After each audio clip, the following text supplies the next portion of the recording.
Start list is real easy. Elizabeth, Jamie, and Manon.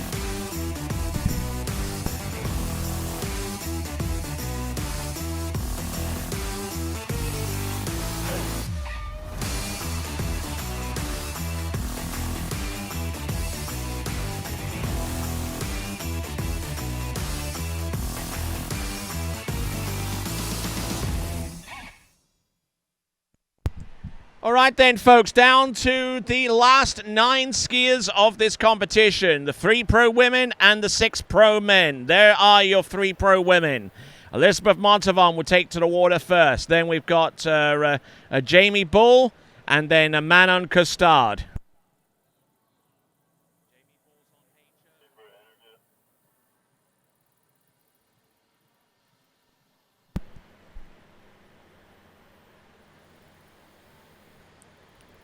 On 9, yeah. Even then, I didn't think you were out of it. I was just like, he said he don't talk to you before.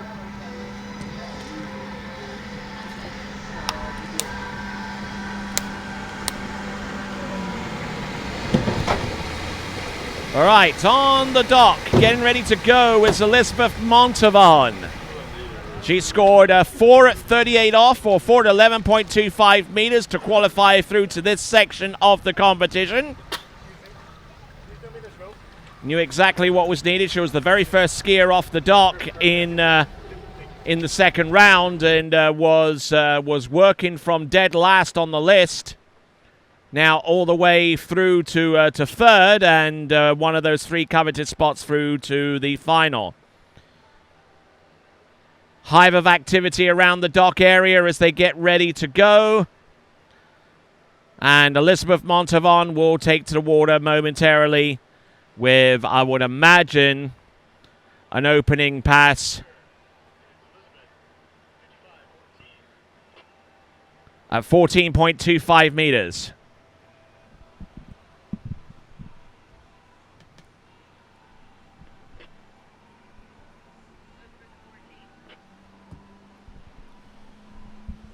All right, coming out of South Florida, this is Elizabeth Montavon.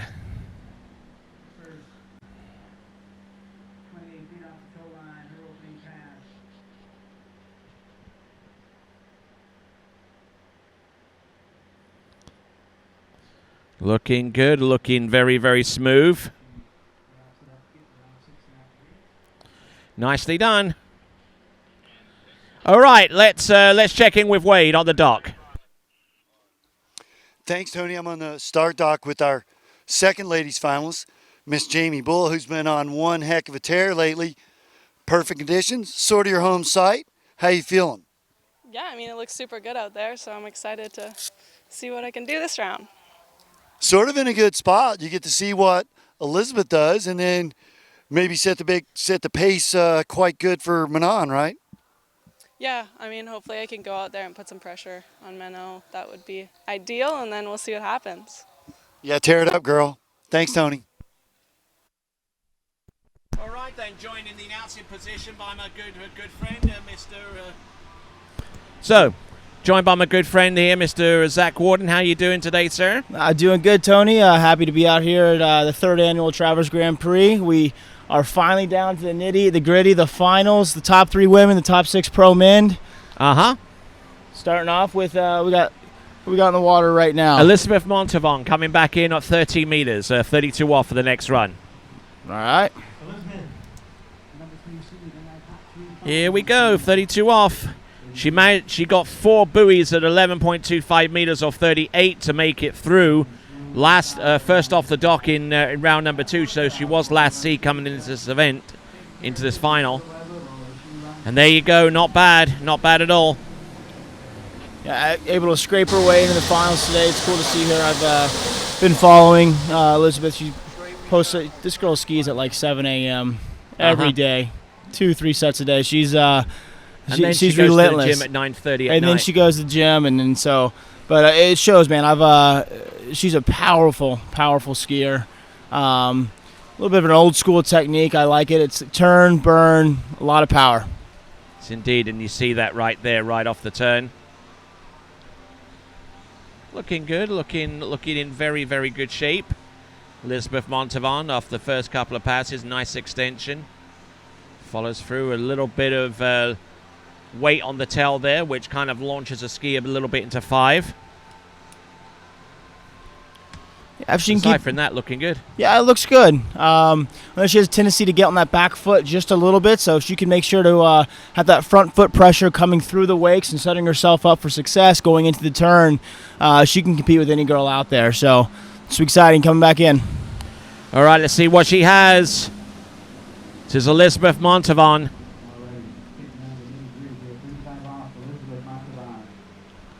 Nice. Again, a little bit behind the ski, but managing to slingshot away from one side of the course to the next. Ooh, a little delay off number 5, but she had enough room in hand to get round number 6. So that was 12 meters. What I do like, Tony, about Elizabeth's style, you commented, I said it earlier, it tends to sit a little bit in the back seat coming out of the buoy, but that allows her ski to kind of get out and get going, and she does a great job of, as she comes back into the buoy, of releasing her hips and getting back on top of the ski nice and tall. You'll see her here, big turn, sits in the back seat a little bit, uses that across the wakes, and then here she stands up nice and tall, up onto that front foot, get that ski back in the water, get it slowing down so she can get connected on that offside turn there. So good looking skiing on 35 off there. This 38, this is going to be the moneymaker coming up. All right, so 38 off. Now, she hasn't been able to run this pass in the last 2 rounds. The most that she's gotten is 4, which was enough to get to this section of the competition. But 4 at 38 off isn't going to be enough to supersede either Jamie or Manon, unless either one of those two make a critical mistake on that pass. Yes, with the 2 you have left in the dock, it's you got to go for it here. She knows she's going to have to run this. It's going to take something to 39, but Elizabeth well capable of running this pass. She's done it before. Let's see what she can do today here in the top 3 women's pro final at Travers Grand Prix. Good looking 1. Good start. Over to 2. This looks good, Tony. I like this.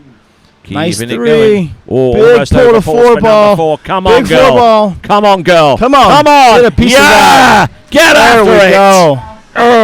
That's some fight. Just the head back. Now into we've the got a gates there. competition, haven't we? There we go. She said, hold on. Don't count me out yet. So what a fighter. She got a great start. We'll see here at 1 ball and 2 ball. And then, man, that hit she took out of 4 to get over to 5. That was some great pass there. That was awesome. Now there's some potential there. Now she is on the same pass that the last 2 skiers ended their runs on. Correct. A 39.5 off. So, actually Marcus Brown described it best to me when he was announcing with me in the 2009 World Championships. He said the setup for a 39.5 off pass, the width of error is about the width of a garden hose. Yeah. Pretty much. Yep. No, you got no room for mistakes, and especially for these ladies, Even 39 on the off. pull-out. No, it all starts coming around the island, getting ready to come into the course. It's what you're doing with your head, getting mentally prepared, getting that body position locked in, because it starts at the gates, and you don't get a good gate at 39. You're not making that up. So let's see what she's got for us here. She wants to put a big score out there for Jamie and Manon to chase. Let's have a look and see. Elizabeth Montavon, this is 39.5 off. A pass that she hasn't seen this season in competition, but she has seen it enough in practice. Does she make a play on 3? Wow. She believes so. We're going to take a look. That's going to be close, but yeah. Regardless, she went out there. I loved her 1 ball here. She got in, hooked up a nice tight line. Yeah. And she almost got too good of a 1, but she got a little early over to 2, got the handle a little quick. Oh, almost went 90. Look at that. Let's see if she gets round number 3. She's certainly determined enough, strong enough to do it. Let's click, click, click, click, click here. Click, click, click. Oh. Is it? I believe 2. I'm going to call that. I'm calling 2. I'm going to call unofficial 2 there. I looked like that ski was just inside, but she tried to sell it, though. As you do always. But with this webcast you got going here, Tony, I don't think she's going to be able to sneak that one away. But What an effort to fight through 38 off, 2 at 39. That's a very respectable score. Yes, indeed. Taking a look at the final portions of the replay. All right. So, looks like Elizabeth Montavon scored 2. And we're going to cross over right now to see Wade. Who do you have, Wade?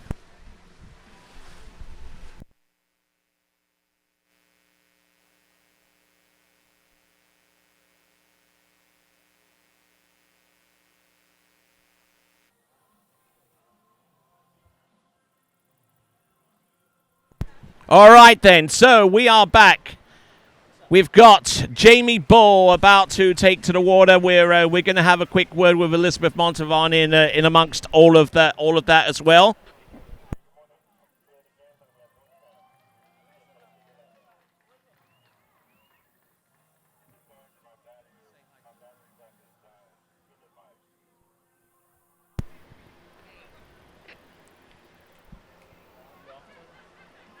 I got it.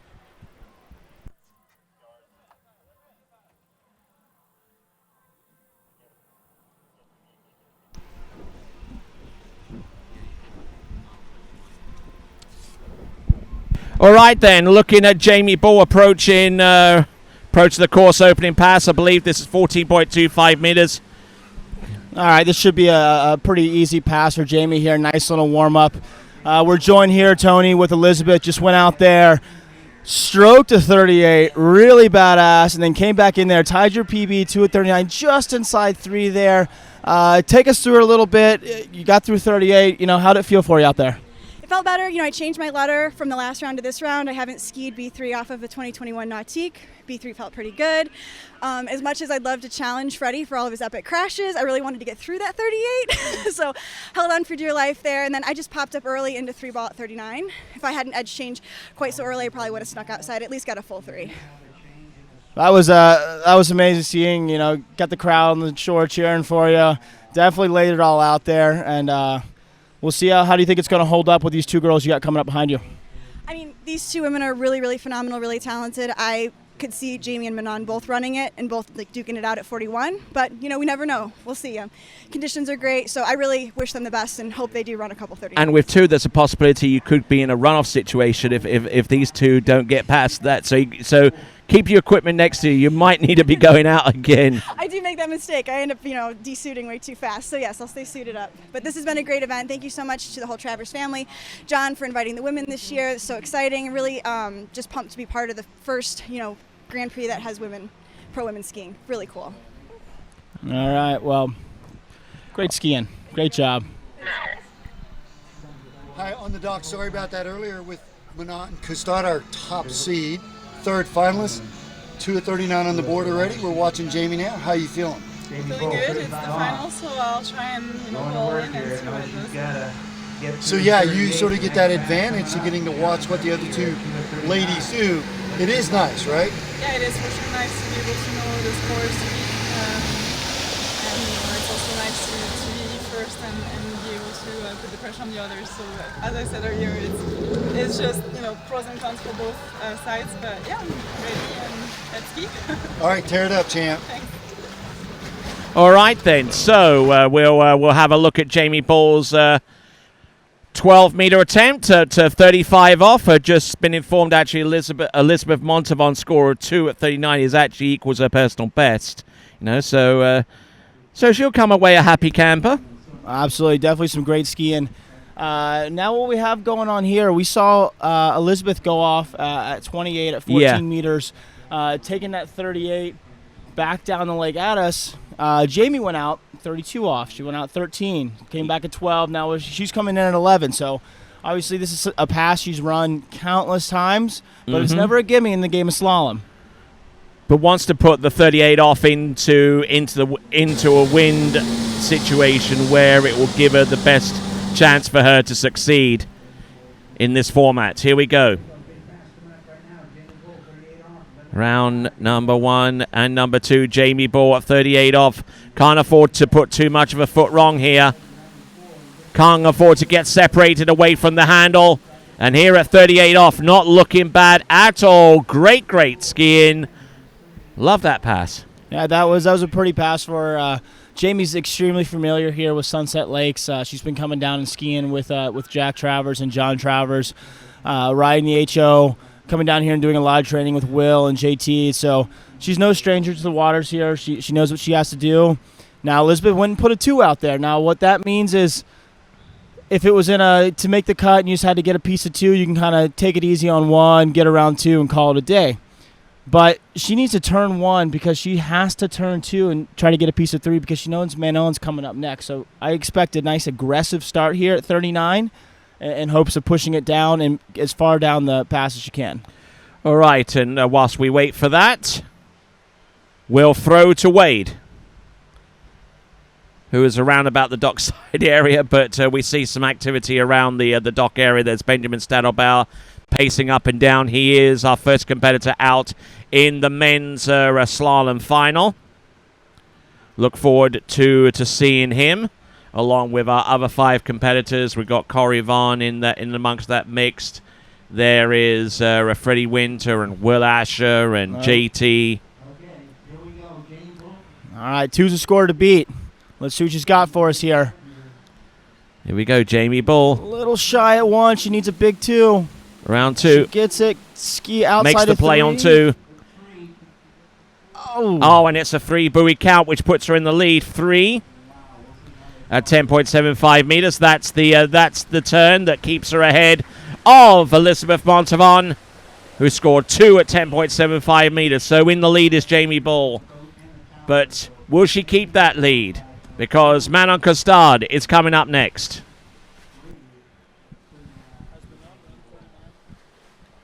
Has she run it in tournament? I think she has, but don't quote me on it.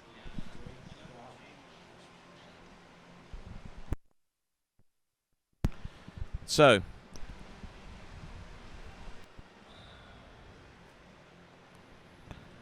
good skiing all the way around. That was Jamie Bull with 3 at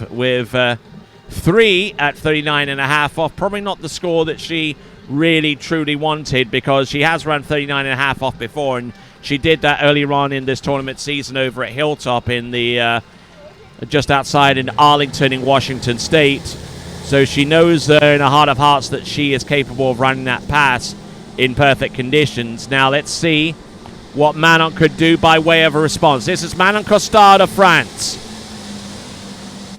30-meter start.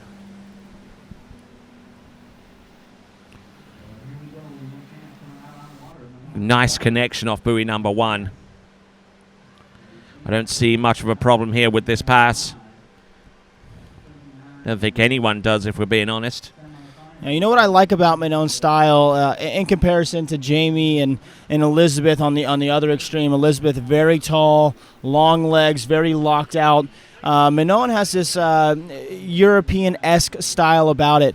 She gets low. You can see those knees bent behind the boat. She gets almost squatted down in a very powerful position. So once she gets locked back in, she's able to really kind of crouch down and hunker down and then extend out to each buoy. A fun style to watch, and with doing so, she's able to take some big hits, get loaded behind the boat, and make up a lot of ground if and when she gets into trouble. Yes, indeed, and she doesn't get into trouble too often, thankfully. And the defending IWWF World Women's Slalom Champion, she'll have an opportunity to defend that title next year. And wherever the World Championships are going to be held. We'll have to see. But here we go, coming back in. 35 off. This should be just another good warm-up, feeling out the water conditions. She's thinking to herself, how hard can I turn this ski? What am I getting myself into? What is the boat feeling like this round? What is the wind feeling like? Really getting a lay of the land because the next 2 passes coming after this are the ones that are going to make the money. All right, here is Manon Costard. Certainly has the attention of a good few skiers around dockside. Not only the women, but also the men as well. 35 off for Manon Costard. There we go. 6 buoys. 12 meters. Yeah, she has that. Wade, what you got? Well, hey, welcome back, guys. Yeah, we had some microphone issues there on the dock, so we apologize for that. But, yeah, I got to chat with all 3 ladies before they went out, and Manon obviously in pole position here. She is very athletic on her ski. She moves her hips really quick when she needs to. Like we saw right there, she can get into that stack position quite early and just then ride the ski into that powerful position that she has. So, as you said, Tony, she's pole position. Got to get the ski outside 5 at 10.7 for the championship, which she did earlier today. So, certainly seems with her accolades, she's got that in her wheelhouse today. Certainly very, very capable, and the first two passes look pretty mint to me. And here she comes, 11.25 meters, a pass that she knows she's got to run to stay on track with Jamie Bull, or even with Elizabeth Montavon.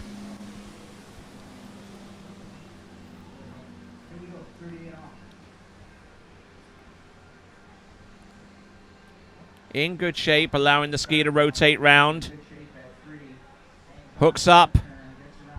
No matter how far down court she is, she always seems to have the knack of generating angle behind the boat, and there she goes. All right, great stuff there, Zach. Absolutely. All three ladies threw 38 off. That's what you like to see in a pro women's finals like this. Everyone's putting out another score, and Wade, maybe you could speak to this a little bit. I always loved it when my competition went and threw down a big score ahead of me, because that got me so amped up to go chase it. And it usually tends to snowball effect. One big score, and all of a sudden scores start dropping. We saw it in the first round. The guys started running 39, then they all started running 39 and pushing it down 41. Well, and the cool thing, because she's already skied so many times, as you've done an event, you get to where, man, you get your rhythm. You know, it's kind of like it's a finals. You get a little extra sort of energy. And, yeah, the two prior finalists put up big scores. So, I say to my juniors, hey, man, when you're at the Nationals and you feel like He-Man, you really are out there. You're really at probably 2.5, 3 times your sort of typical body heart rate, No, absolutely. And it's game day, man. You get amped for it. It's tough to replicate that in practice. But, man, when it comes game day, blood gets pumping. All right. And here we go. All right, lead score, 3 at 10.75 meters, 3 at 39.5 off. That's from Jamie Bull. Here comes Manon Costard. She needs to score more than that to take the victory here at Sunset Lakes with the Travers Grand Prix 2020. Round buoy number 1. Round number 2. Oh, a little bit of a delay off number 2. Good to go. Now she needs that piece of 3 for the win. Yes, indeed, she gets it. Doesn't have to ski anymore. There's your champion, Manon Costard. Wow.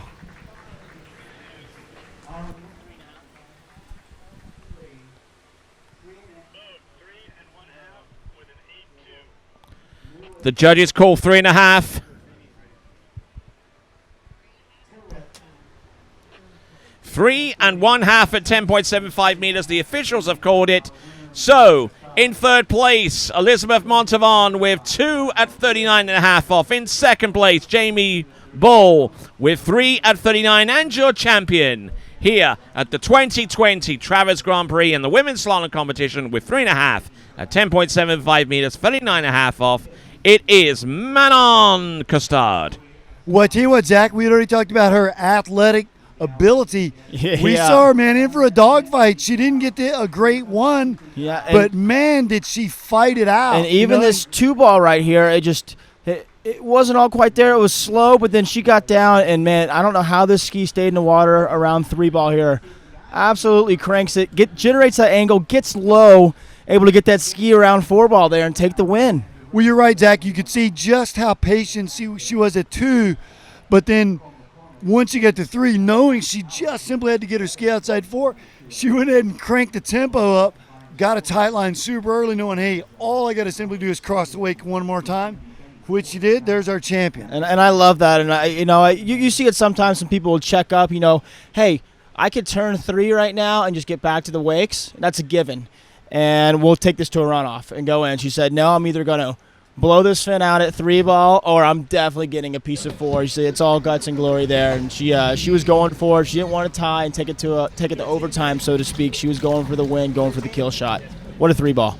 All right, then. Let's have a look at the start list for the men's competition. The remaining 6 skiers, Benjamin Stadelbauer will be heading out first, followed by Corey Vaughn, Adam Saddlemeyer, Jonathan Travers, Will Asher, and Freddie Winter. So those are the skiers they'll be taking to the water next.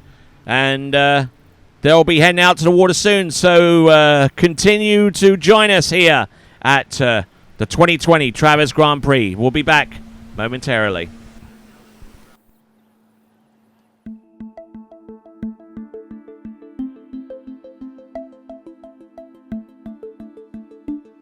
Water skiing is fun. Being cold and trying to water ski, however, can be miserable. So for all of you die-hard early and late season skiers out there, let us introduce you to your new friend, the all-new line of Syndicate Dryflex wetsuits. The goal was simple: design high-quality, long-lasting wetsuits specifically for water skiing without compromising feel and mobility. The water-repellent and quick-drying 1.5mm high-stretch neoprene provides the elasticity you want with the warmth you need. Well, when she All gets wetsuits here, are we'll be more than happy. glued, blind-stitched seams, as well as water seal locks on wrists and leg openings to keep you semi-dry during use. We are proud to be able to offer you another tool to keep you on the water longer and moving closer toward your goals. So before the cold water season hits, be sure to get your hands on one of these, the all-new line of Syndicate Dryflex wetsuits. All right, so we've seen Manon Costard ski to victory, and we're going to get a word or two with her. She's always been pretty good whenever it comes to interviews and stuff like that, and we'll have a spot here. Okay. All right, then. So as we wait for Benjamin Stedelbauer to hit the water, he'll be going in, I believe, on the 32 off 13 meters. Hey, Manon, you're a big old winner. What's up? I'm pretty happy. Everything's quite good now. No, yeah, really, really happy with this set. It was a good final. I mean, Elizabeth started by putting a huge score, and it was fun. It was cool a lot of pressure, and everyone skied well. And we didn't do the buoys at 41 that you were talking about earlier, but it was still good. You know, you can't be right all the time, I guess, but there you go. But what was going through your mind round number 2? You weren't exactly in perfect shape on that one. Well, actually, so 1 felt really nice, and then I got to 2. I thought it was a good turn, honestly, and I was just missing a little bit of the line out of the turn. So I got a bit delayed there, but I thought 3 was pretty good, and I don't know, I thought I was going. It wasn't perfect, but I thought it was good enough, and yeah, I mean, in your head you're like, okay, well, you know, at 2 ball you think of Elizabeth, at 3 you think of Jamie, so it's not really an easy way to ski, but yeah. Well, we're so pleased for you, Manon Costard. You did a great job out there.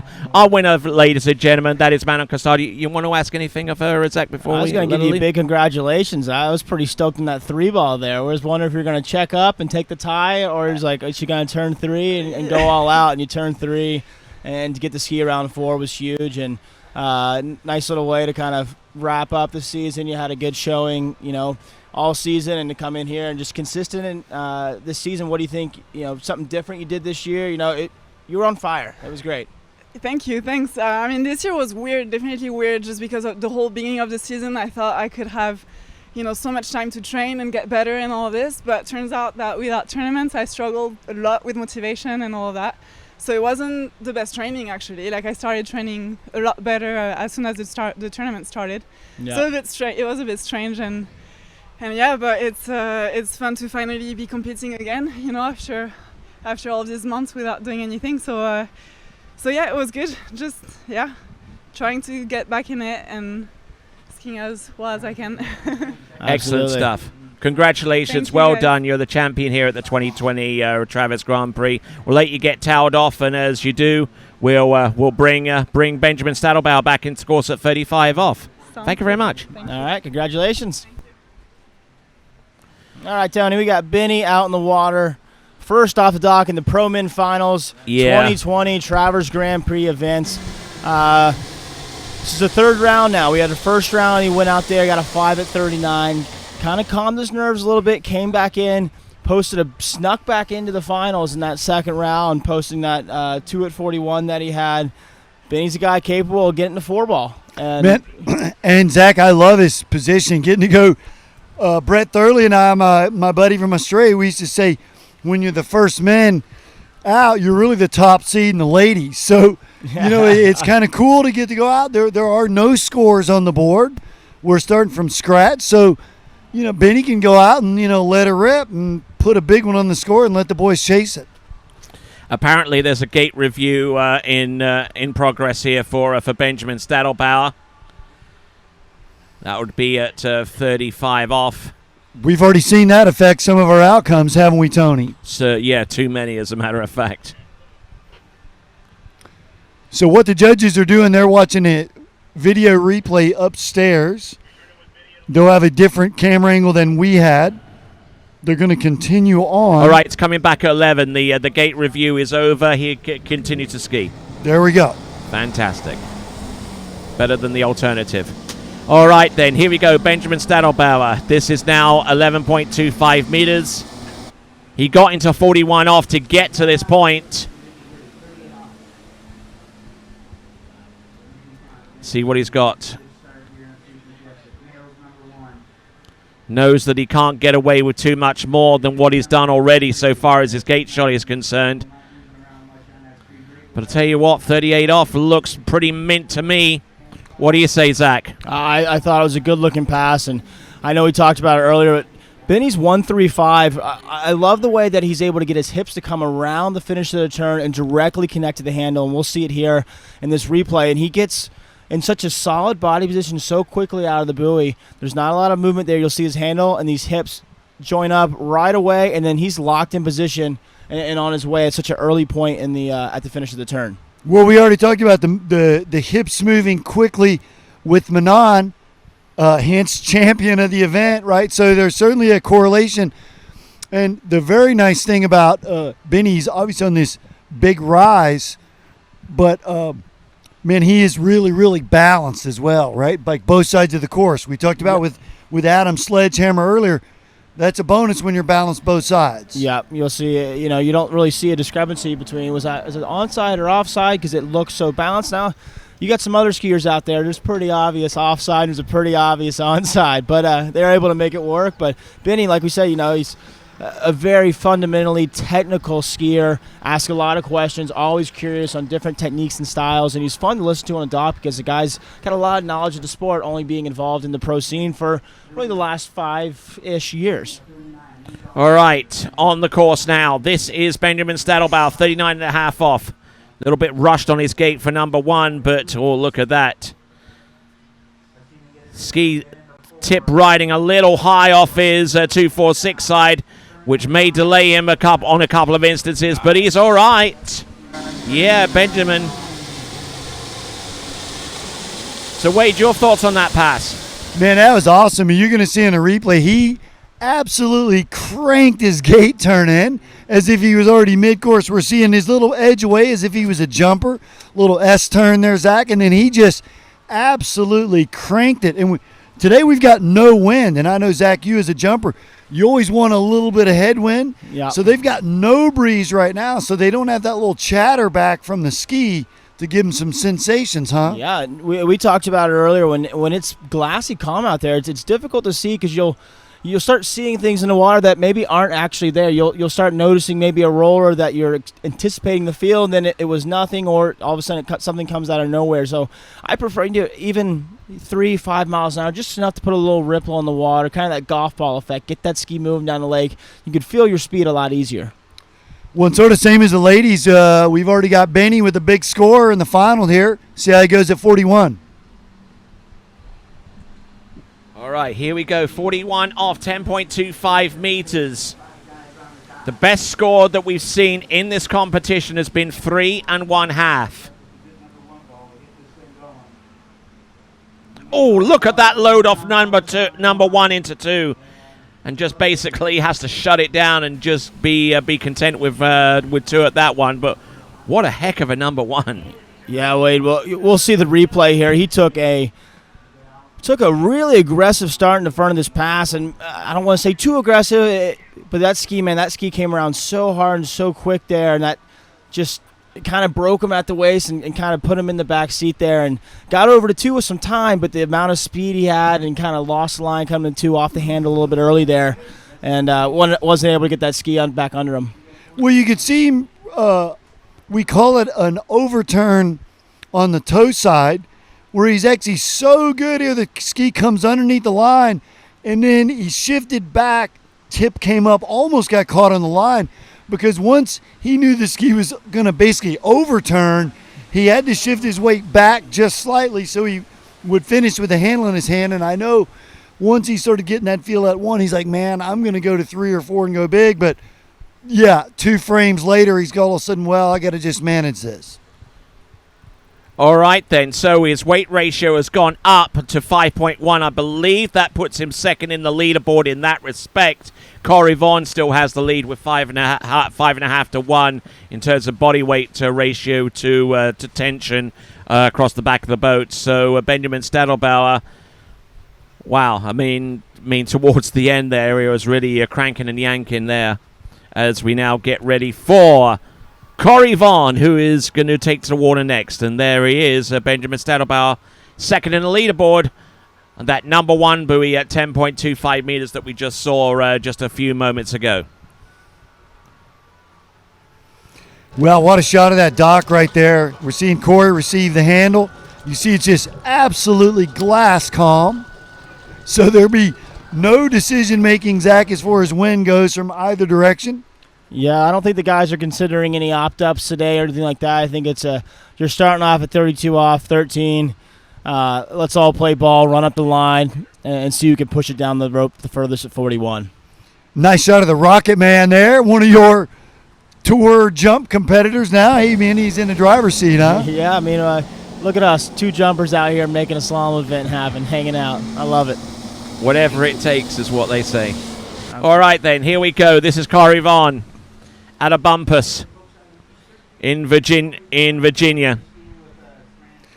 So Corey and his wife Amelia have been here all weekend. They've been camping, and they run a water ski bed and breakfast up in Bumpus, Virginia. So if you guys are ever up there, you got to check it out.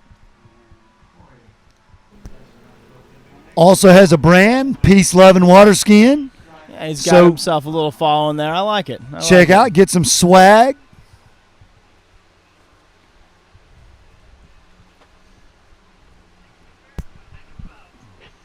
All right, so looking at the list we got coming up, we got a pretty stacked heat coming in. All these guys have gotten to 2 or better at 41 in one of the previous rounds. You know, people like Will, JT, and Freddie all getting in the 41 both rounds. You have people like Benny, Corey, and Adam. You know, 2 of the guys missed 39, getting in the 41 in the finals. I think these guys are finally kind of getting things dialed in, really filling it out. I know Will spoke to it. He was like, it was kind of a free ride that last set.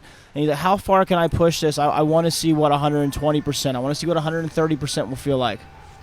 Well, that's it. I always thought, hey, the more time I get on the water from that come around the island till you come up to the pre-gates and the gates, the better sort of visual look you have and the more repetition you have. Then you'll start almost realizing, Zach, where the jump is or where a judge's tower is in relation to where you are, so you know you're early or know you're late, and same. All right, here we go, 35 off for our Virginia native, Corey Vaughan. Personal best is 1 at 43 off, 1 at 975 meters. And been skiing since the age of 3, competing since the age of 8. He's aged 34 for a few more days. So he's going to be in that 35-plus category. They're not going to be too happy to see him. Well, he's one of the very few gentlemen in the world to have cleared the 10.25 pass and come in at 9.75 meters, or they're 43 off. And you see he's long and lean, a lot of extension. But what he does really quite well is, even though he's got that massive load on the 5.5 strength to weight ratio, he rides his ski really light. Yeah, he's efficient on the water, and he's powerful where it counts, and he's smooth where it needs to be. And he looks a lot more settled in. At kind of round 1 and then round 2, he started to look a little better, kind of had a little hiccup here and there. Was looking a little squirrely, but then power kicked in, was able to get back on it. So far, what I'm seeing out of him, he looks settled today. I don't see the tip rising out of the finish of the turn as much as it was in the previous rounds. This is where making it all the way to finals. You've seen the course, like you said, a couple times now, getting a little bit more comfortable with it. I think it's going to pay off. And you mentioned that one of the very few people to run 41 off, only one of 9 people to have run that particular pass in a record tournament. He is the 2019 Herbs Cup champion. Not many opportunities for him or for anyone this season to compete effectively, but the few competitions we have, they've been pretty good so far. Yeah, speaking to the guys that have been through 41, I'm looking at 4 of them in our top 6 right now. That doesn't happen too often. Yeah. I mean, when you say a stacked leaderboard, I mean, Freddie Winter, Will Asher, John Travers, and Corey Vaughn being 4 of the 9 are all grouped together right here. I mean, the potential is there for some big scores coming up here in the finals. Well, you can see Jesse who's backside there at 1, all kind of space out to 2, and then just a lot of patience. He just lets the momentum finish off, and what an easy 38 off. For those of you guys at home, go, wow, that's 11 meters, and it's like he didn't even break a sweat, right? Yeah, just a slight safety check at ball 5, but otherwise a perfect pass for Corey. You'll be coming back at 39.5 off for 10.75 meters.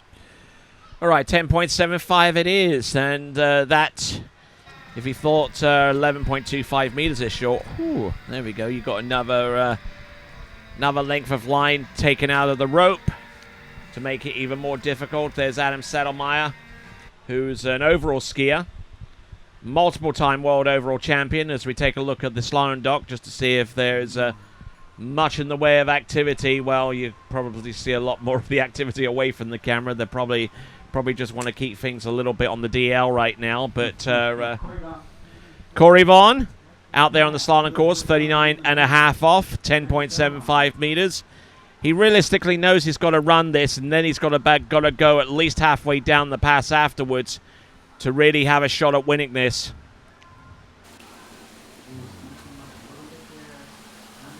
Attacking this one with all of his might. Just has that knack of still staying on top of the water even when things start to get a little bit sideways. That 4-ball there, that got him back in the game and got him in it, and got him set up early enough for 5 where he can kind of take his time a little bit on 5, get around 6, but through 39, another competitor here in the finals. No, I certainly wouldn't have expected anything less. These guys are seasoned veterans, and they've been on the course now for 2 days. So, as we talked about, they know their visuals. They know exactly where they are. And he didn't have really any issues with that at all. He managed it great. We'll see that 4-ball here that you're talking about. Just a brief little delay. Make sure he wasn't going to blow the tail. And then plenty of space out at 5 to finish it off. Right, you are on looking at the tail end of 39.5 off, and the round previous to this one, he actually had a couple of instances where he had to S-turn a little bit before he got behind the boat. Well, maybe not so much S-turn, just had a whole ton of slack, and just being as svelte as he is, able to take out that line. All right, here we go. 41 off, Corey. Got to get the ski outside 3, right, to take the lead here. Correct. Oh. Not with that, he won't. Big hitch at 1. I'm not sure if it overturned or that happened so quick where he kind of broke at the waist and that ski just kind of kept going down the course, and that's what 41 off is for you. Yeah, he looked really balanced here, centered over the ski. Clean turn in. Looked like he had enough space. And you could see the ski sort of slowed down prematurely, and as it did, he shifted his weight back just slightly, and man, that's all it took. As soon as the tip then rose up maybe a foot more than a typical safety check, and it was all over. Yeah, like you said, the ski came around good at the start and then kind of chattered back on him, and that put him in the back seat, and it's it's tough to be powerful when you only got 6 inches of ski left in the water there, Well, that's it. unfortunately. From the center line, if you're a perfect perpendicular, you have 2 feet less rope of the buoy. And you can see there in that replay, just maybe 20 feet before the buoy, Corey dropped his left shoulder down and a little overextension of the reach, telling himself, man, I'm really narrow. This is not going to be good. And that little extra extension just dropped the ski in the water too much, and it was over. Yep. But, solid skiing from Corey. I know it's not the score he wanted, but out there, he scraped his way back in, originally on the got us back into the finals. Did some good skiing through 39 all 3 rounds. So it was good to see him out here. I know it's not the score he wanted, but respectable for sure. Wade. No, hey, man, you've done a lot of those tournaments when you go, well, I can't be really that mad at myself. He made the final, ran 39, had a shot, just didn't do all the execution. Yeah, you put himself in the position to do it, and a lot of times, you walk away from these events and, you went out there and, hey, I got to make finals. I put a number out there for me. Ran 39 all 3 rounds, made it to the finals, and some great skiing from Corey there. All right, then our next competitor out in the water, and each of them chasing that $500 cash prize, as well as the cash prize on offer for being the best skier of this tournament. $500 cash prize for the best pull ratio. They'll also get a syndicate line as well. Now, the only competitor in this slalom final who isn't quote unquote a pure slalom skier, an overall athlete, this is Adam Saddlemeyer. The sledgehammer. Man, and he's an unbelievable tricker, unbelievable jumper as well. As you mentioned, 2-time world overall champion and a recent father, just like John Travers. Yeah. Got the daddy division out here today. But Sledge, great guy, man. I had the opportunity to go to college with Sledge for a couple years at University of Louisiana Monroe. And it's really, in college, man, he really dedicated himself to the sport. The boys would ski, 3-4 times a day, all 3 events, and then I think that's when his slalom really took off. We were training on the bayou, which was notorious for being extremely difficult conditions, and when you train in that every single set, it makes it a little bit easier to come to a nice man-made lake like this, and all of a sudden it's like 38 is feeling like 35, and 39 is feeling like 38 was, and I think that's when it really started to click for him, that slalom skiing, and then coming back and moving back to Orlando, Florida, able to train year-round. He's really set himself and solidified himself as not only one of the, if not the best overall skier in the world, as one of the best slalom skiers in the world too. Hey, thanks for putting that graphic up, Vince and Ricky. You can see there in the corner there that I'm doing a Ski with Wade camp. Zach, this is like your home site, right? So now I come here and I rent one of these villas up the top of the hill, and we get one of these 3 man-made lakes. So we got a couple spots left. If you want to come and join us, we'll be watching the Swiss Pro on Sunday and be here Monday morning.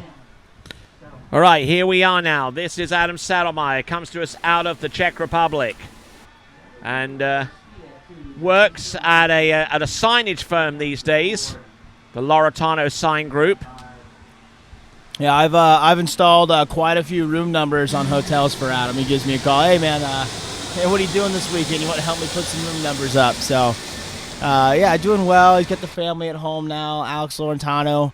I know she'll be at home watching. So shout out to you. Oh, no doubt.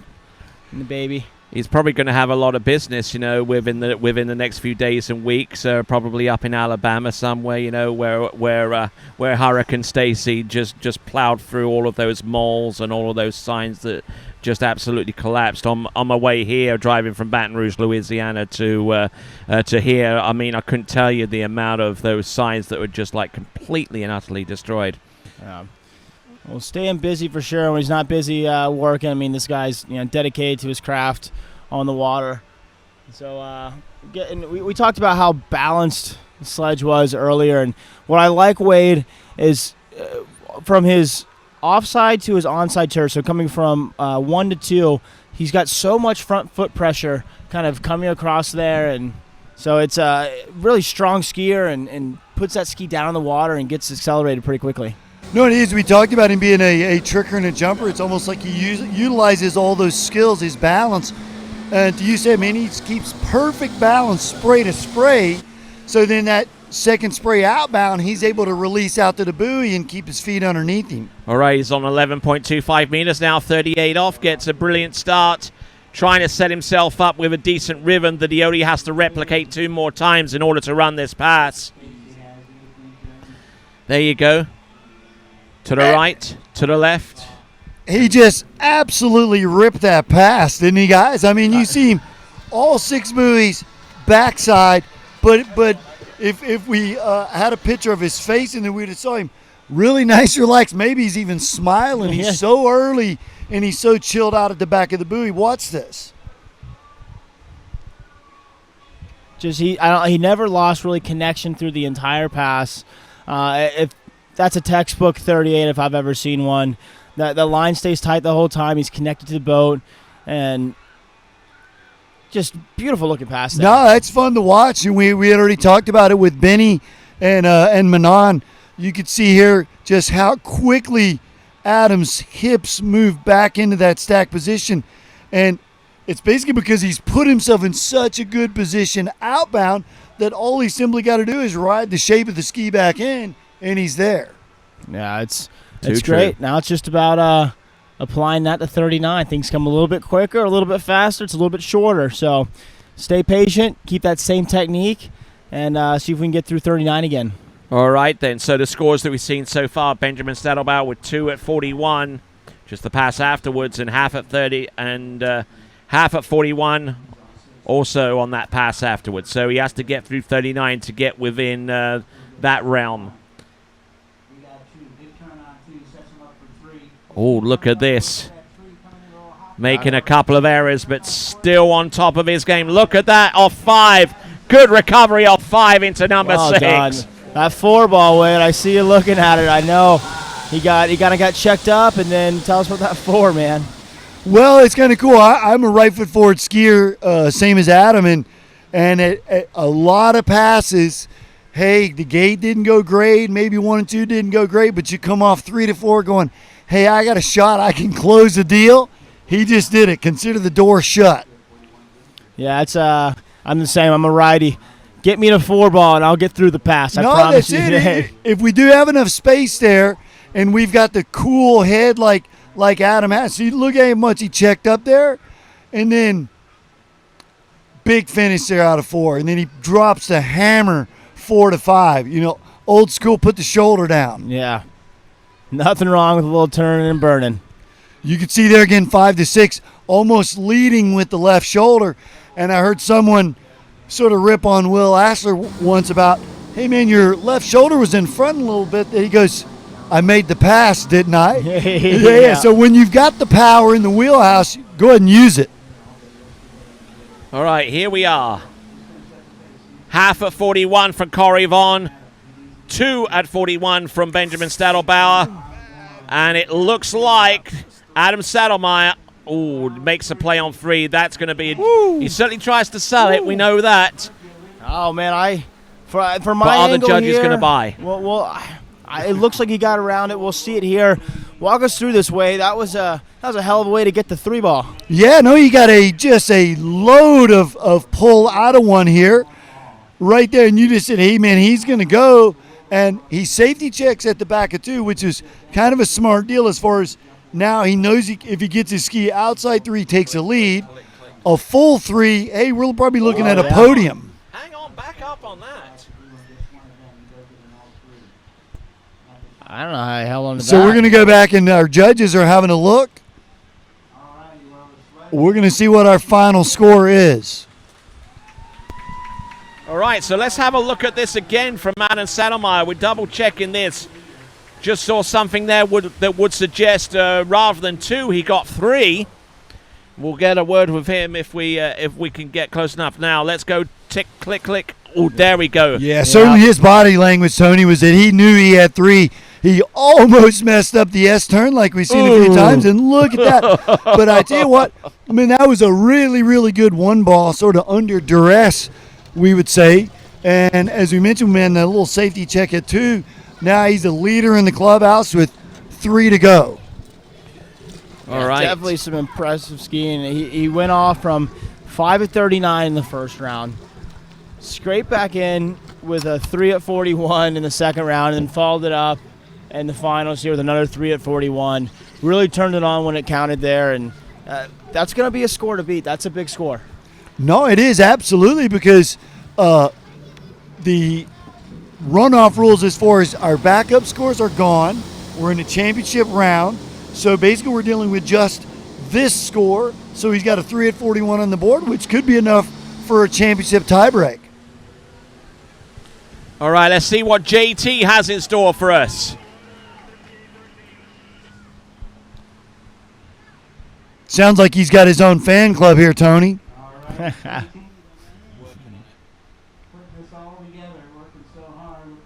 So, Zach, tell us about it. You grew up with John. How close are you guys in age? I mean, you guys have been friends since you were little kids, right? Yeah, I think my first time I came out here to ski at Jack's was, I was maybe 7 years old. JT's got me by 3 years.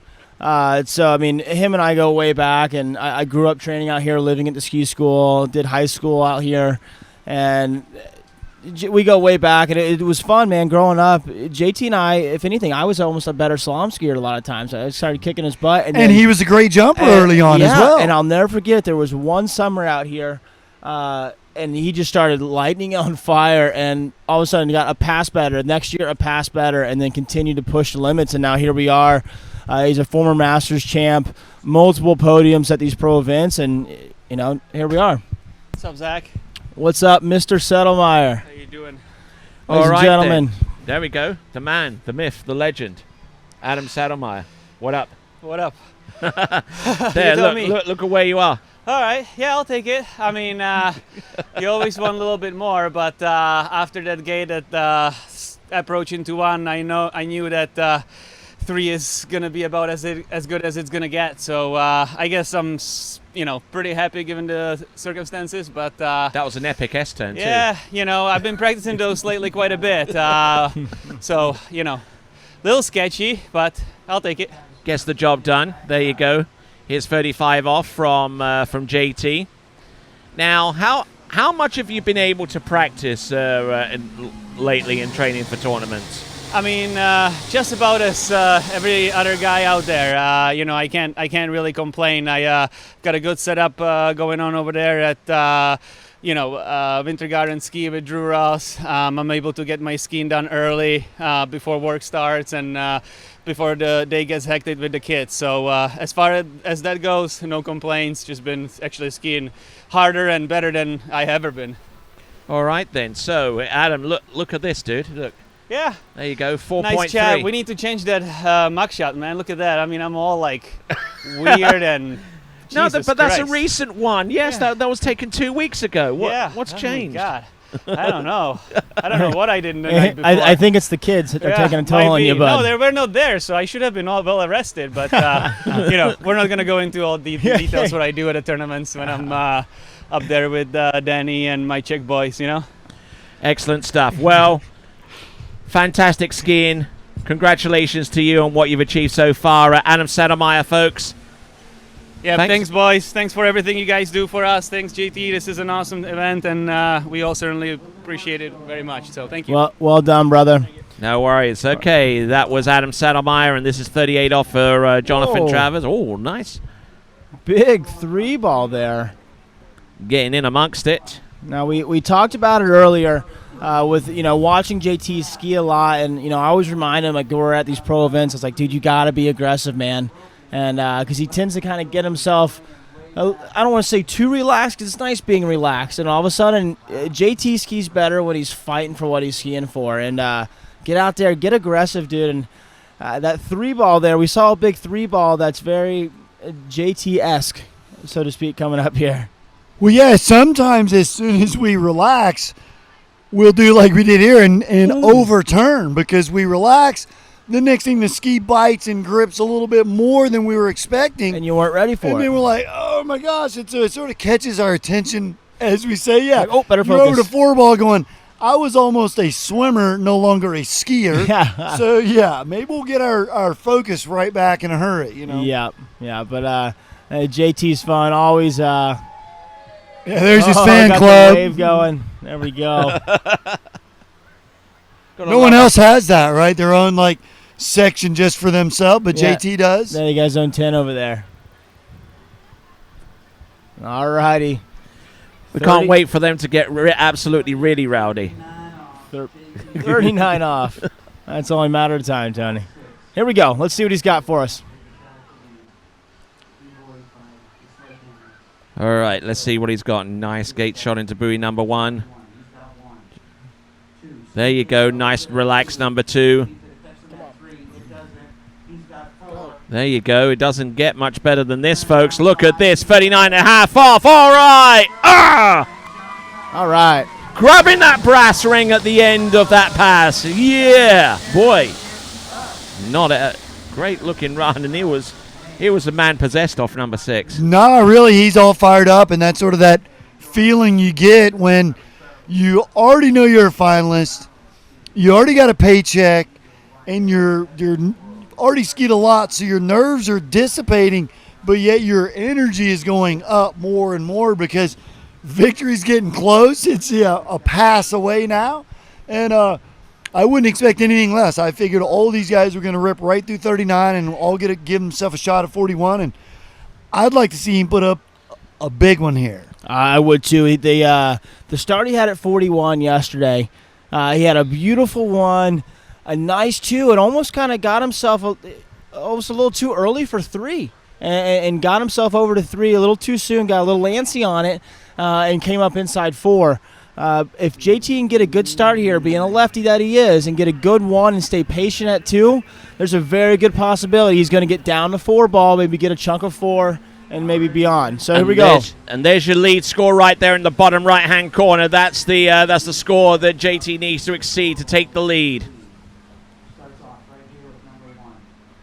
Not with that, I'm afraid. Oh, my word. That puts him in a tied situation with Corey Vaughn, but not bad skiing up to this point, though. That's half at 10.25 meters for JT.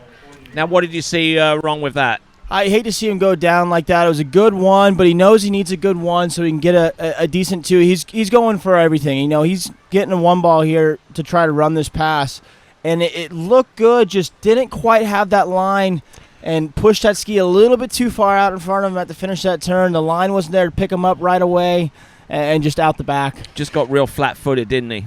Well, you can really see that, Zach. You mentioned it. You'll see it right here. He pushes with the feet prematurely, which pushed all his weight on the back of the ski, so he lost his forward momentum, and then by the time the ZO and the rope were there, it was far too much. And so it's a bummer, but we want to give a big shout out to John and his family for hosting the 3rd annual Travers Grand Prix. It's just been a great weekend. Absolutely. And, you know, John, I mean, I talk to him every day on the phone, and, you know, a lot of these guys, you build up for a tournament, you train, and you're focused on your skiing. Well, JT's been trying to balance everything. He's a new father. He's got Alex at home now, so he's got a kid. He's trying to run a pro event, and he's trying to compete in it. And Wade going out there running 39 all 3 rounds, putting pressure on the leaderboard. He can do no worse than 5th at this point. Great skiing, solid effort from a guy who really pours his blood, sweat, and tears into the sport, and you know, it's good to see him. Good to see him out here.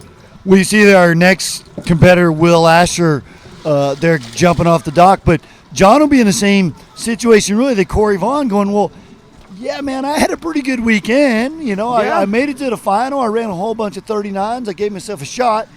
Just sort of missed the target, if you will, there in the final. Yeah, and there's absolutely nothing wrong with that. I mean, I know it's not the end all that he wanted. But wow, just had word. Will Asher, 12 meters, opening pass. All right, well, he's not messing around. I like it. Well, I've been waiting on this all weekend. I watched him ski from the boat on Thursday, and he went 32, skipped 35, and went to 38. So he's already reckoning he likes something about what he's seeing. Maybe he wants 39 this way. Maybe he wants 41 back to the dock. We'll wait and ask him when it's over. Yeah, I could see him want to take 41 coming back this way. Generally speaking, This end's a little bit shallower, not by much at this one ball. It's a little tighter setup. A little shallower on the gate glide over there as well. It's a little bit faster setup on this end. Versus the other end, we're in 4 or 5 feet of water and gate pull out there. Down there at the end of the lake, you're about 7, 8 feet, which might sound like a big difference, but when you're at this technical, these type of skiers, you could feel that the way Will. He's got a game plan up his sleeve. Hey, it's crazy though, Zach. So we're getting like super techie talking about the depth of the lake, but the compression that we get from the bottom once the water shallows up to a certain point, the skier feels it immediately, right? Oh, absolutely. Was it Lake Honeycutt? Is that the one over there in Jack Leilani's old lake? Yeah, where Tony and I used to ski there. Absolutely. That's still, I think, probably my favorite slalom lake when we had this course out there. I could turn as hard as I wanted and never blow that fin out, man. I love slalom out there. Not for me. I was like as late as you like coming off buoy number 5 into number 6, and I had to stop quickly, and I went through the bull rushes, like just went 20, 30 foot deep into them. That could have been Bird Lake. Right behind the old camp. Yeah, Bird Lake. Yeah, it got really narrow. Yeah, so Willie has won every major title at least 5 times outside of the World Championships. It's held every 2 years, and he's won that one twice, no less. There you go. Nicely done.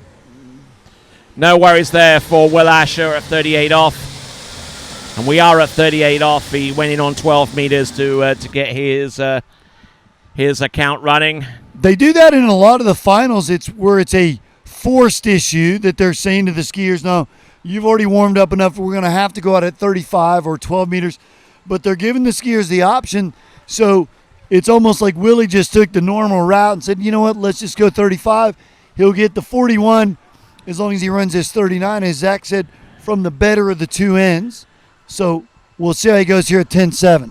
And back in the day, back in 1996, I was actually forced into starting 12 meters or 35 off in a pro tournament back in the day. And guess what? I ran it, and people wondering, did they ever shorten the rope? But there you go. Will Asher does it on a regular basis, and standing right next to us is Jonathan Travers. He's going to take a look at Will Asher. Yeah, we'll check in here with JT in a second. Right now, Will Asher on the water, 39 off. Started off at 35 off. Nice.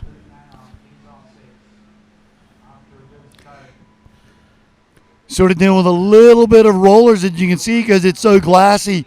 But you can see he was really patient at 1. Let the ski sort of just rip right on through those rollers. And then by the time he got over to 2, it was that same scenario we've seen with Will. He's got this. He's going to probably drop the bomb at 2 and sort of close the deal early. But but I'm wondering with that 39.5 off pass whether he forced himself to work a heck of a lot harder to run this pass than we've seen of him before in the previous rounds. The previous rounds he made it look relatively straightforward, but right from the jump there he got a bit of slack at the end of number 1, and he was having to fight this one out a little bit more. Yeah, pretty strong position though out of 2. Decent amount of space there. You saw him bring the handle in just slightly. That's sort of the typical pro skiers. The advantage they have with their awareness being so high is they're able just to immediately let their hands right back out again, and they're already in that lean position, that stacked aligned position to get their speed. All right, so, here we go. We got JT, Jonathan Travers here. He's looking over his shoulder, seeing Will about to come into the course. But JT, what's up? Oh, not much. Just got off the water. It's hard to do both, run this event and ski, but, I'm really happy how I skied this week. But, hey, let's get through Will at 41, then I'll come back on. Sure, no worries. Okay, this is 41. Needs more than 3 for the lead. Look at this. Oh, look at that. Round buoy number 2. All right. Oh, inside 3. Oh, man. No, I really think Willie's in disbelief because even though there may have been a little hesitation out of 1, I really thought he was efficient and in a good position out of 2. I think he just came up short into 3. That's simply it.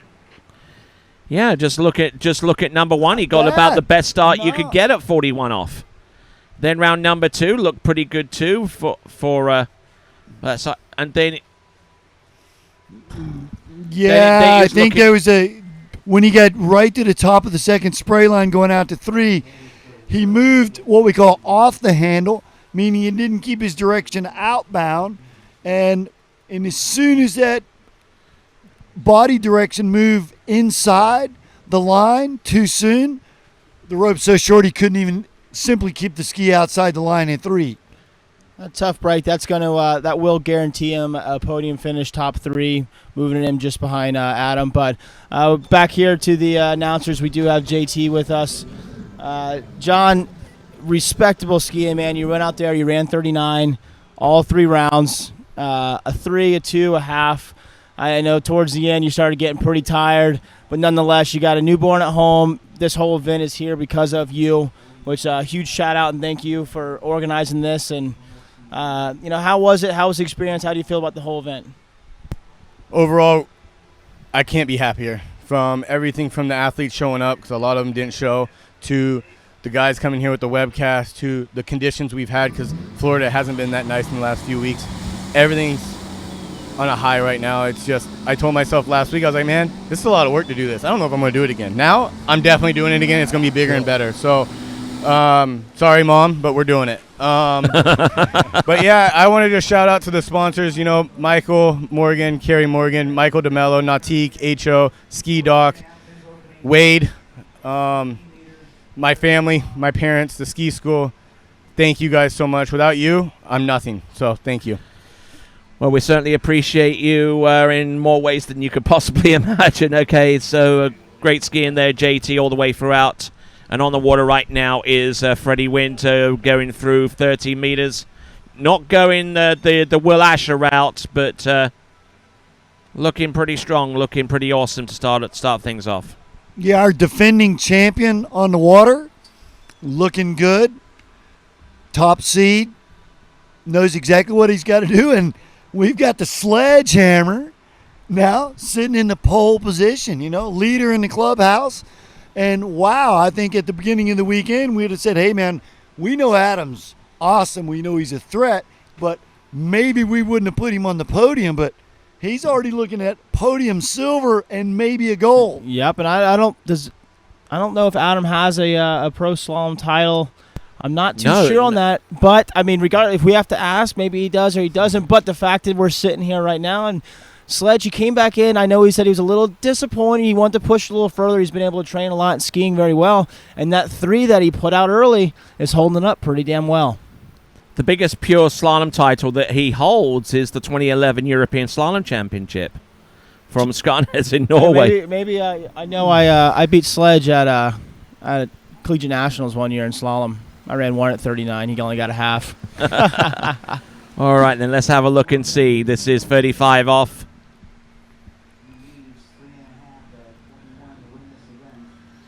I'm sure that a Sledge is hiding away from somewhere. He just barely can't.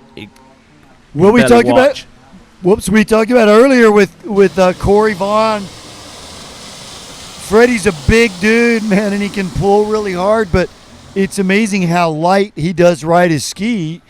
Once the load is established, he's able to soften his feet, soften his hands, so he's got control of spray to spray, all of that power, and then second spray outbound, he's able to just release it out, tight rope, move forward and up. Feet are underneath him, man. That looks as good as you can get. Yeah, Will was on with us earlier after the second round and spoke to Freddie's credit on, something looks different. The way he's skiing this weekend, he's really gone home after Malibu Open and then came back and really kind of gotten focused and dialed. He said something looks a little different out there. He's looking really solid. He looks confident, and the scores are following. We had already had the big win at the Syndicate Hilltop Pro-Am, but got knocked down the rank a little bit into Malibu, and we sort of talked about it from one round to the next. Mm-hmm. Certainly if you got an overnight sleep involved, but 1 week to the next after you take a sort of a backside lashing, you're fired up, ready to go, and I think we're seeing that with Freddie. Absolutely. He had a week or two to stew on that one, and now You're seeing it here now. He looks calm out there. He looks comfortable. A absolute fun skier to watch. And I can tell you, the lead being at 3, I don't foresee Freddie trying to leave a tie on the board. He tends to put it all out on the line. So we'll have to wait and see. Get through this 38 off, making it look nice and easy. Well done, Wow. Freddie. The sun's starting to creep up above the clouds as well. That will light up the course a little bit, may make it a little bit easier for him to go around. But I tell you what, Freddie Winter doing a grand job out there with the first 3 passes. 13, 12, 11.25 meters, just massaging his way with that ski, Wade. Yeah, you can see him at the back of one there in the replay, just push with his feet a little bit. He knew it wasn't perfect, but sometimes that little push is just, well, let's go ahead and get the rope tight, make sure we got it in our hand. He knows he's got enough angle out of 1 to get over to 2 and sort of dominate the pass, which is exactly what we saw.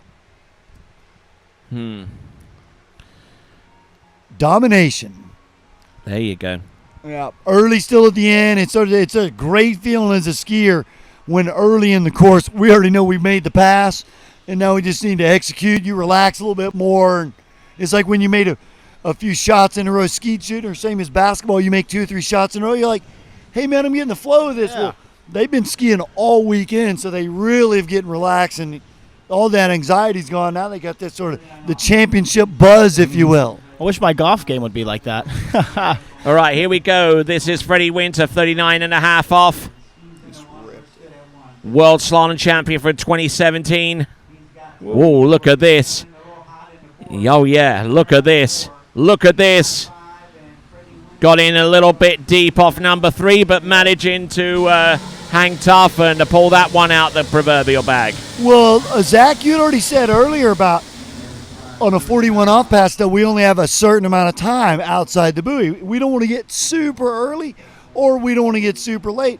We saw Freddie just absolutely rip one there, and he rips 2, and he was so early into 3, he actually had to wait to get to the buoy, and that throws off your rhythm. You see him wait, and then there's a little safety check going, man, let's not blow all this awesome work that we just put in. Yeah, we talk about coming off the handle a little bit too soon and kind of getting prepped for the buoy, and then all of a sudden you look down, the buoy's still a little ways away, and you're like, you feel like you're in no man's land. You're like, come on, like what?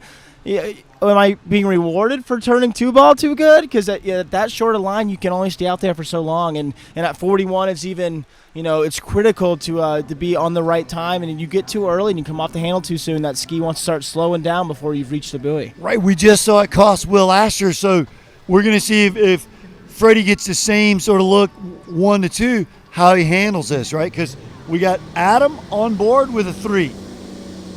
All right, ladies and gentlemen. Here we go. This is for the marbles, all of them. All right, this is Freddie Winter. 1 buoy will put him in 4th. 2 will put him in a 3-way tie for 2nd. And provided he gets round buoy number 3 and makes a play on 4, he will be your champion. Whoa, and I'll tell you what, he is still there. Oh. Wow. 3.5, I would say. Was that 4.5 actually? 4.5, 41 off.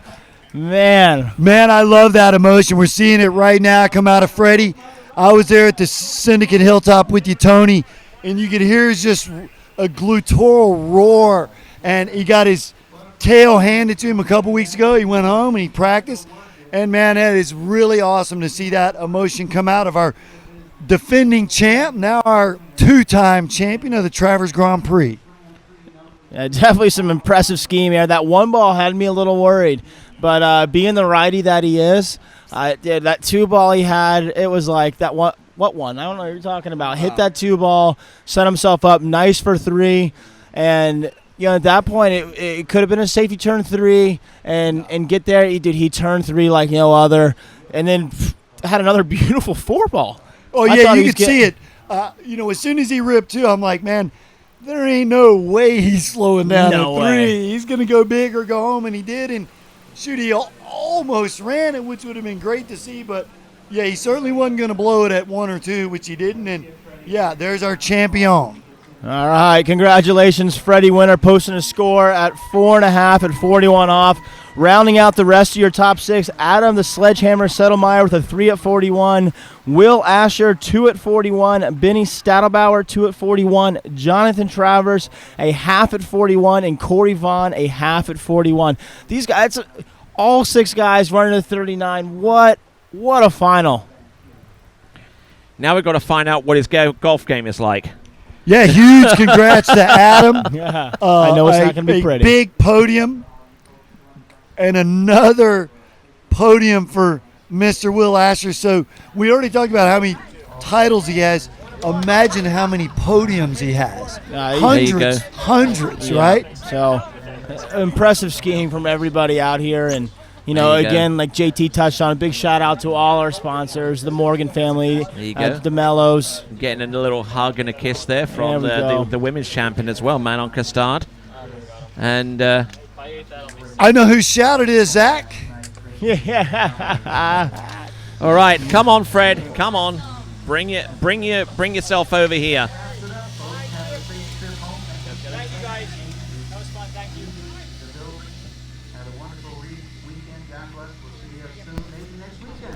All right, guys, you're still with us. We're going to have Freddie come up, have a little chat with your defending champion at the 2020 Travers Grand Prix. But Tony, it's kind of tough to get off the dock sometimes when everyone wants to stop by and say, hey, congratulate you. So we got Freddie coming over. Whew, there you go. Wandsworth's finest.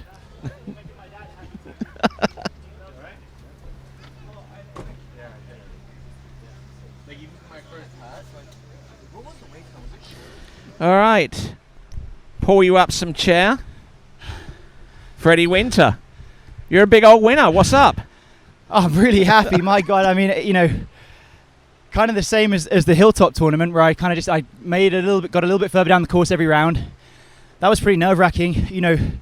When Will Asher comes around, boy 2 looking like that, I thought we were going to see him go down it. But yeah, I didn't get. I mean, if we're going to watch this, didn't think I had a great gate. I think I went a little bit hard, almost like Malibu the other day, but kind of got halfway out of it and then turned the hell out of 2, and then I just tried to stay in it and not overturn 3, because that's where Adam would have been happy if I'd blown the tail out there, but it's actually not a bad turn. Now I look at it, and then you here exactly at this point, I've won, went big, like really big turn, and then didn't. I mean, it would have been nice to have finished it off, but that's okay. Hey man, that the way you started that pass with that 1 ball, and then to come in being a right foot forward skier, that 2 ball, for me, it kind of sealed the deal on what you were fixing to do, because you set yourself up super nice early for 3, and like you touched on, you don't want to be too aggressive, but you also don't want to you don't kind of lay up and have to be inside 4 like you were in the first round. Well, I mean, and that's the thing is, like, if I'm going to be honest, I've had a weird few weeks of skiing, and really struggling with my offside, like, for whatever reason. So it's a mental game, this sport, as much as any other sport in the world, I think. So for me to come into 3, know that I can't fall and that I must get to 4, and because it's crazy, right? This is our sport. It's slightly ridiculous that I'm not taking anything away from anyone, but I'm saying that an S turned like squeaky 3 is worth a lot more points than it being early at 3 and then falling in. So yep. I'm going, don't be nice at 3 and then fall in and then give the win to someone else. So I'm actually happy looking back at it. I committed, I did all the right stuff, and it's something I'm trying to work on and get better at. Yeah, so. you had it looks like you had a great game plan coming in. We went from 3 at 41 to 3.5 at 41 to 4.5 at 41. You increased every round. You looked more and more comfortable as the tournament went on. Well done, Freddie. Well done. Thanks, man. Thank you. Yeah, no, I'm really happy because I haven't tried a 41 all week. I've never done that before, but I came into the tournament just let's do a bunch of 39s, just feel good, don't miss passes, kind of feel better about turning both sides equally. And so it's been a little windy this week and just been doing that. So yeah, 3 attempts at 41 and getting better every time. So maybe next time I'll go run it. Yeah, maybe I won't try the next one until the next tournament. We're on an upward trajectory. Yeah. All right then. So Paul Tension winner. Not Freddie Winter this time around. Well, you changed the parameters there, Tony, a little bit. I actually want to know what my top pull was, funny enough. But yeah, we'll be. Who do we have? I imagine Corey with a 5.4. Yeah, I mean, that's five, massive, right? 5.5. Yeah. 5.5, even bigger. Yeah. 4.6. Wow, look at that. Can't win them all. Can't win them all. No, well, congrats to him. That's a 2-ball at 39 there for you. Let's see yours. 2 at 39. He did 818 pounds, 5.5. Yeah, well, I mean, Corey's one of those guys. He's pretty wiry, but he's strong as hell. So that doesn't surprise me in the slightest.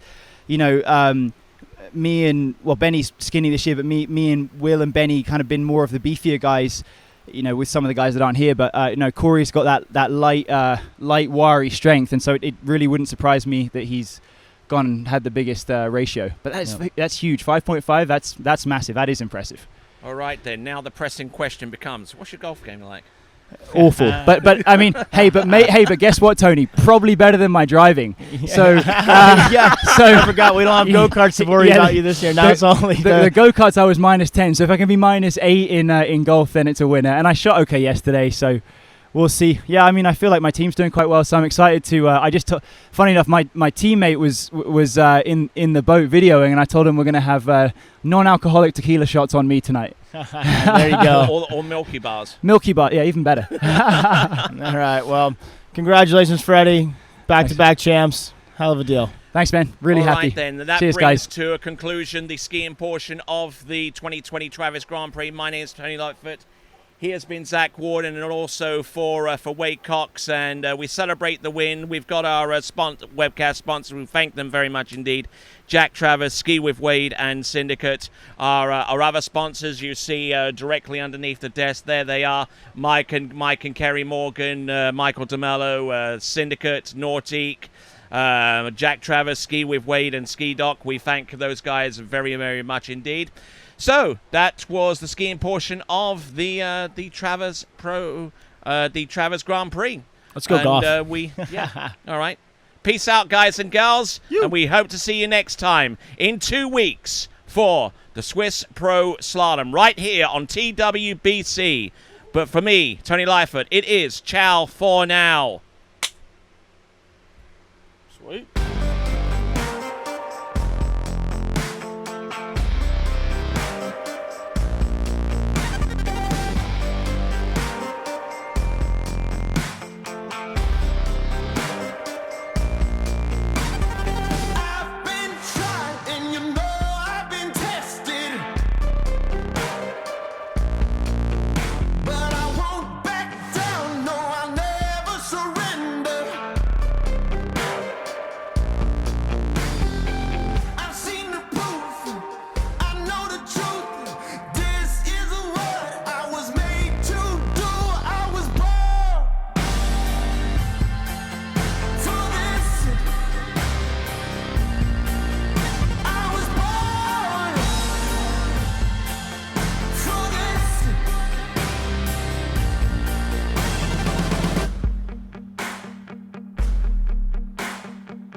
Couldn't handle. No one else could ever hold a candle. Get ready for a battle, 'cause you know